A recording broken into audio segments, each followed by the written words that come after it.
My name is Grayson Harlow. I grew up in a sleepy suburb of Albany, New York, but since I turned 19, I've been obsessed with exploring the less traveled paths of the Adirondacks. Hiking, camping, the thrill of isolation. There was nothing that thrilled me more. My best friend Callum always joked that I chased danger like it owed me money. Maybe he was right. It was a cloudy Saturday in mid-September when my phone buzzed with a notification from a local adventure group I had stumbled upon months ago. They called themselves the Northwood Collective. The name alone suggested they weren't ordinary hikers. The message was brief, almost casual, but the implication sent a chill down my spine. Weekend trip to Pine Hollow Fire Tower, 5 p.m. Be ready. Don't come alone. I didn't know who exactly I'd be meeting, only that these people were serious hikers, explorers, and self-proclaimed thrill seekers. My heart raced, not with fear, but with the kind of excitement that comes when you know you're about to step into the unknown. By 4:30 p.m., I had packed my bike with essentials: waterproof tent, headlamp, snacks, a portable generator for light, and a small med kit. I like to over-prepare. It gave me a sense of control in a wilderness that offered none. The ride to the trailhead was wet, a soft drizzle coating the asphalt. The smell of damp pine and rich earth clung to the air. Every turn on the winding road made my pulse quicken, not just from anticipation, but from the eerie isolation of the forested hills. By 5 p.m., I arrived at the clearing where a handful of rugged SUVs and motorcycles were parked. 7 people were there, already unloading gear. They didn't look like tourists. They looked like people who spent more nights in the woods than in their beds. One of them, a tall man with a crooked scar above his left eyebrow, smiled when he saw me. "You must be Grayson," he said. "I'm Marlowe. Don't worry about the supplies. We've got everything you need. Just come along." His tone was casual, but there was an edge to it. Something about him suggested he expected nothing less than complete compliance. I nodded, relieved that my hesitation hadn't been questioned further. The trail to Pine Hollow Fire Tower was steep, winding through dense pine forests that blocked the waning sunlight. Mist clung to the branches, and every now and then, I caught glimpses of black shapes darting between the trees. I told myself they were deer, maybe foxes, but the unease in my stomach grew with each mile.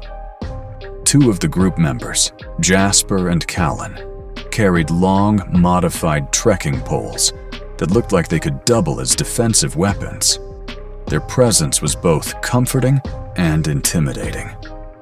As we climbed higher, Marlowe gestured to a wide clearing just off the trail. "Before we set up camp, check this out." The view was breathtaking. A small reservoir glimmered in the distance, framed by mist and fading sunlight. But beneath the beauty, there was a quiet that felt wrong, not natural.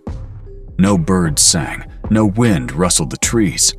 It was as if the forest itself were holding its breath. "Set up tents quickly," Marlowe instructed. "We don't have much daylight left." We arranged the camp near the fire tower, a rusting metal structure that jutted into the sky like a sentinel. I had never seen a tower like this up close. Its paint was flaking, and the metal creaked under the weight of its own age. We set up tents, secured lines, and arranged the generator to light the camp perimeter. The fire was next, a simple circle of logs that provided warmth and comfort, but not security. By nightfall, the fire was burning, casting long shadows across the clearing. Everyone settled around it, sharing stories and preparing dinner. I tried to focus on the conversation, on the laughter, on the faint crackle of the fire. But then I noticed something subtle. Movement at the edge of the light. A shadow flickered just beyond the fire's circle. I blinked, thinking it was a trick of the flames. But when I looked again, it seemed deliberate. And there was more than one. Jasper, ever the vigilant one, tapped his modified trekking pole against the ground. "You see that?" he asked softly. I nodded. My voice caught in my throat. The others, initially dismissive, fell silent as they noticed it too. Something, or someone, was watching us from the darkness. A static crackle came from one of the walkie-talkies the group had brought. Callan picked it up. "Is that you?" he whispered. Silence. Then, barely audible, a breathy hiss, like someone exhaling right next to the mic. My skin prickled. Marlowe tried to calm us. "Probably wind," he said. But I knew that sound. I'd heard it before in my nightmares. The sound of presence, not of air. We kept our voices low, our laughter gone. Every snap of wood from the fire sounded like a gunshot. Every shift of leaves outside the circle made me jump. An hour later, Marlowe and Jasper decided to scout a nearby ridge, leaving the rest of us at the camp. They took walkie-talkies and poles, joking to ease the tension. But the jokes faded as soon as they disappeared into the trees. Minutes dragged. Then came the first real warning. A distorted voice over the walkie-talkie, unrecognizable, almost garbled. It said, "Stay inside." We froze. Callan muttered, "That's not Marlowe. That's not Jasper." Another sound. Footsteps in the underbrush. Slow, careful, watching, following. But every time we tried to flash the torches toward the noise, nothing was there. Then the real terror hit. The shadows at the edge of our fire circle began to move independently. One seemed to crouch, another stretched, tall and thin. I could swear I saw the faint glimmer of eyes reflecting the firelight. I tried to rationalize it. Sleep deprivation, adrenaline, imagination. But deep down, I knew this wasn't imagination. Something alive was out there. Something intelligent, patient, and malevolent. Suddenly, the walkie-talkie burst with static, and a voice I knew, Marlowe's, came through, but altered. Fast, panicked. We're coming back. Stay inside. Don't move." The forest seemed to close in around us. Every tree, every rock, every shadow became a potential threat. I gripped my knife, heart pounding. Callan grabbed my arm. "Do you see that?" he whispered. I did. The firelight caught the outline of something crouched just beyond the tents. It didn't move like a human. Its limbs were too long, too stiff. Its head tilted unnaturally, as if it were studying us. We backed closer to the fire, huddled together. The cold wasn't from the night air. It was from the realization that whatever was out there, it wasn't human, and it had been waiting for us. Marlowe and Jasper returned, their clothes torn, mud-stained, and eyes wild. They collapsed near the fire, gasping for breath. It followed us, Marlowe stammered. From the ridge. It was aware. The fire's warmth no longer comforted us. Every sound became a threat. Every shadow seemed to twitch with anticipation. The generator hummed weakly, the only light in the consuming darkness. We stayed like that for hours, barely speaking. Occasionally, the walkie-talkies picked up faint, distorted noises. Breathing, shuffling, something that sounded almost like laughter. But every time, the voice would vanish before we could make sense of it. By 4 a.m., the first rays of sunlight began cutting through the mist. The oppressive darkness that had dominated the forest all night seemed to retreat, but the sense of dread lingered. The fire had burned down to embers. We packed silently, avoiding the gaze of the trees.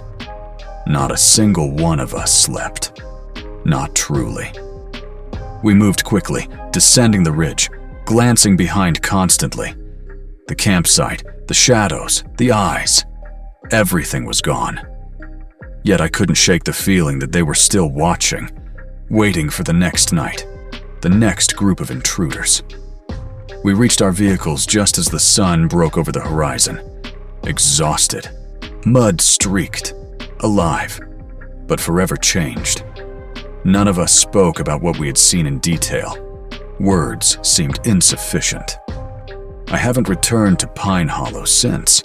I haven't joined another night hike. And yet, sometimes, when I close my eyes, I can feel them watching me. Something out there waits, and it's patient.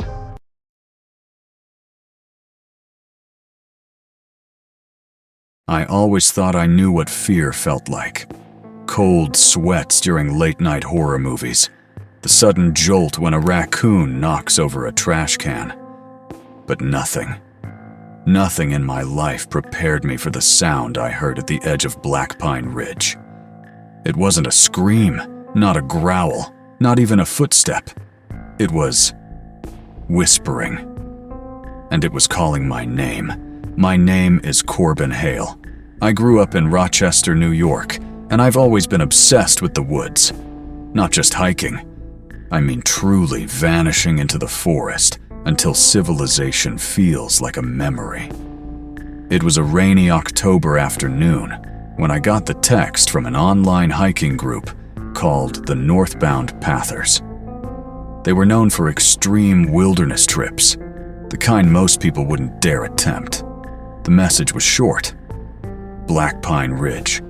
Meet at Silver Creek Trailhead 3 p.m. Don't come alone. I wasn't scared. Not yet. My excitement outweighed any trepidation. By 2 p.m., I packed my mountain bike and essentials. Waterproof tent, climbing ropes, med kit, headlamp, portable generator, and a compact drone. Every piece of gear was methodically checked. I wanted to feel prepared. The drive to Silver Creek was long and quiet, rain misting the windshield. The forest rose around me like a wall. I passed through abandoned cabins, moss-covered rocks, and streams swollen from the rain. By 3 p.m., I arrived at the trailhead. A few rugged-looking people were already unloading gear. 2 SUVs, a Jeep, and some high-end touring bikes. One of them, a tall man with silver hair pulled back into a braid, approached. Corbin, I presume. I'm Halvor. His presence was commanding yet oddly calm. He didn't smile. He didn't shake my hand, just assessed me with eyes that seemed too knowing. You'll follow us. Everything is set, he said. His voice was smooth but left no room for argument. The trail started gentle, but quickly became steep and rocky. Fog rolled through the trees, making the forest feel thicker, alive. Branches dripped water. The smell of wet pine needles filled the air. As we climbed, Halvor explained the plan. Overnight camp at the Black Pine Ridge Fire Tower, followed by an early morning hike along the ridge, and back down before sunset. 2 members, Soren and Riven, carried what looked like custom trekking sticks, thicker than usual, metal tips sharpened like stakes. They didn't speak much, just watched the forest as if it were a predator waiting for a misstep. Halfway up, the fog thickened, and the woods became almost silent. No birds, no wind, nothing. Only our footsteps echoed. I tried to stay calm, but a primal part of me whispered, "Something isn't right here." By twilight, we reached the fire tower clearing. Black Pine Ridge was an open plateau surrounded by dense pines. The tower loomed like a forgotten sentinel. The group set up tents quickly, a generator flickering to life, casting long shadows over the forest floor. I tried to relax by the fire, but as darkness fell, I felt it. Eyes watching from the tree line. At first I dismissed it as paranoia.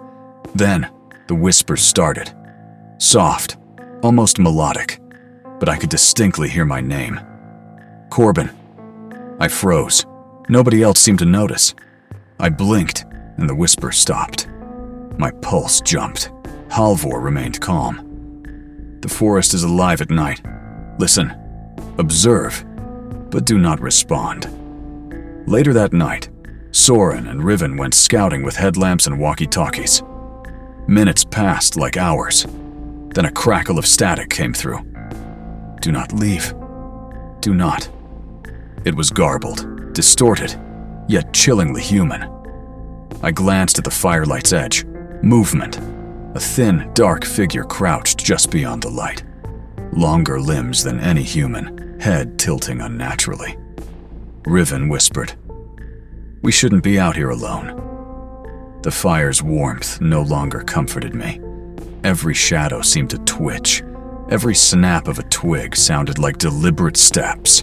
Suddenly, all walkie-talkies burst with static, and a voice, Halvor's, came through, altered, panicked. "We're coming back! Stay inside! Don't move!"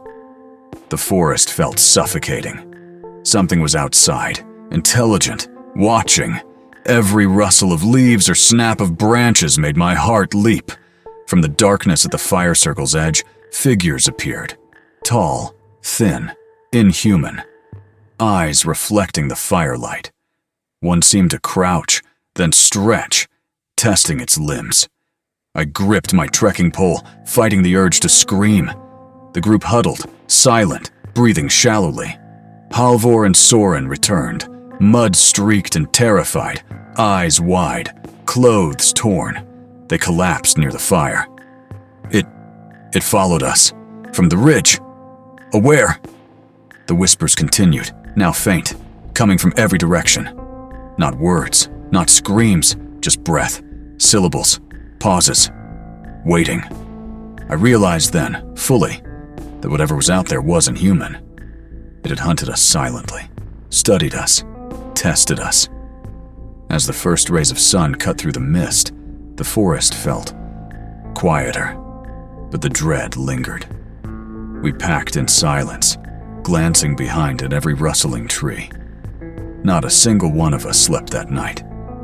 The hike back down was tense, each step careful, the woods around us still ominous. We reached the vehicles, exhausted, but alive. None of us spoke much. Words couldn't contain the terror. Even now, months later, sometimes at night, I hear my name whispered in the wind. I know one thing for sure. Black Pine Ridge is patient, and it remembers.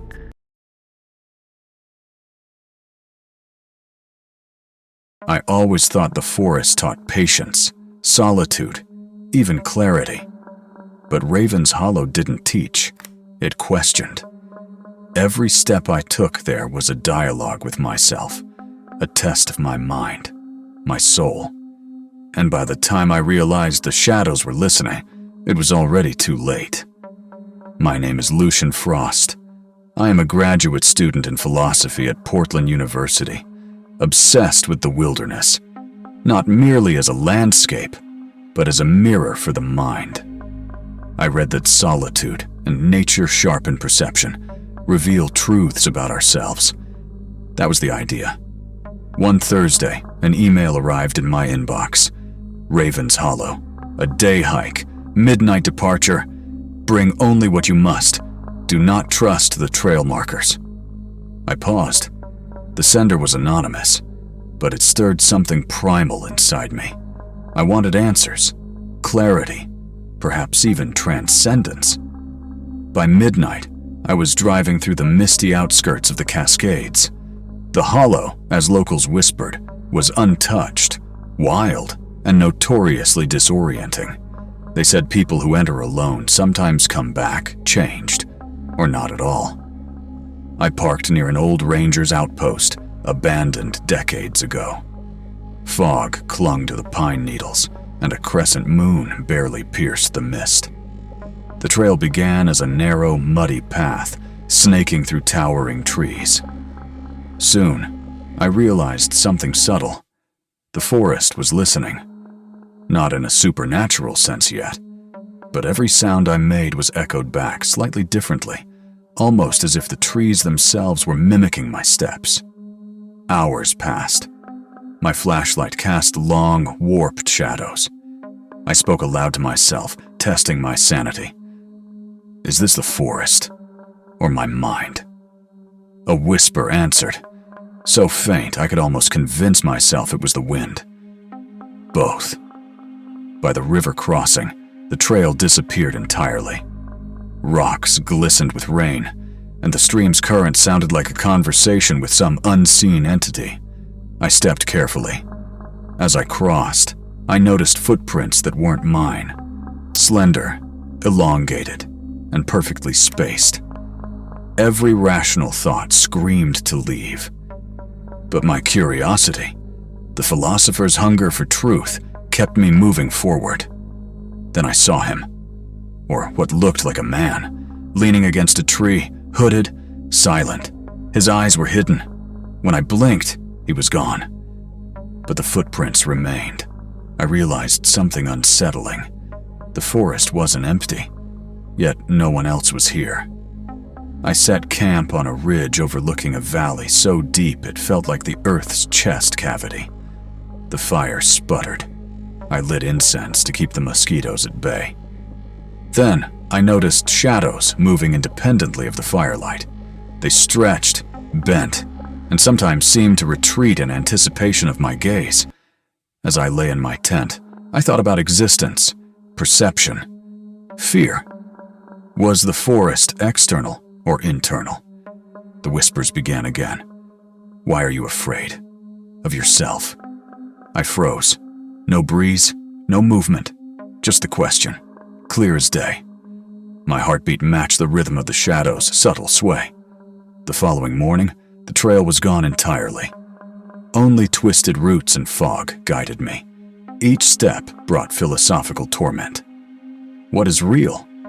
Does the hollow exist, or do I exist because I perceive it? Then I saw it again, a figure standing perfectly still, a reflection of myself, yet not. Its eyes bore into me, empty, infinite. I realized the whispers were a conversation with this figure. We are all echoes, Lucian. Some of us are louder than others. It didn't move, it didn't breathe, and yet I felt it thinking. By noon I reached a clearing. The forest opened into a lake so black it mirrored the sky. My reflection shimmered strangely. Around it, echoes of multiple versions of myself flickered, some fearful, some smiling, some screaming. I understood. Raven's Hollow wasn't hunting me. It was reflecting me. Every thought, fear, and unspoken desire. My mind had wandered too far, and the hollow merely held a mirror. Then the wind spoke through the trees. Will you leave, or become one of us? I ran, or perhaps I walked. Time twisted. Hours became minutes. Shadows became shapes. Every step was a negotiation with myself. Was I running from the hollow, or from my own realization of insignificance? Finally, as dusk fell, I stumbled onto a familiar trail. Silver light from the moon guided me. I looked back. The forest seemed empty again, ordinary. Yet I knew better. Somewhere in the folds of Raven's Hollow, the echoes waited. Patient, persistent, eternal. Even now, in my apartment in Portland, I hear faint whispers when the night is still. My name, questioning, observing. And I know one day, I will return.